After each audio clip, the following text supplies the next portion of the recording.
இலங்கையில் ராஜபக்ஷ குடும்ப அரசியல் இனி செல்லாது என்றும் மக்கள் அரசியலின் உண்மையான முகத்தை உணர்ந்துவிட்டனர் எனவும் அமைச்சர் சமந்த வித்யாரத்ன தெரிவித்துள்ளார். ஊடகங்களிடம் பேசிய அவர், எந்த கட்சியாக இருந்தாலும் அதன் அரசியல் பயணம் மக்களின் ஆணைக்கு சார்ந்தது.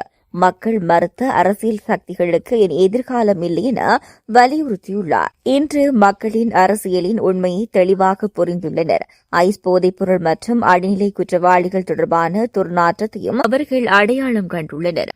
சமீபத்திய தகவல்களின் மூலம் இதற்கு பொறுப்பானவர்களை வெளிப்படையாக மக்கள் அறிந்து கொண்டுள்ளனர் எனவும் அவர் குறிப்பிட்டுள்ளார். அமைச்சர் மேலும் கூறியதாவது, தேசிய மக்கள் சக்தி காற்றோட்டம் ஏற்கனவே வந்துவிட்டது.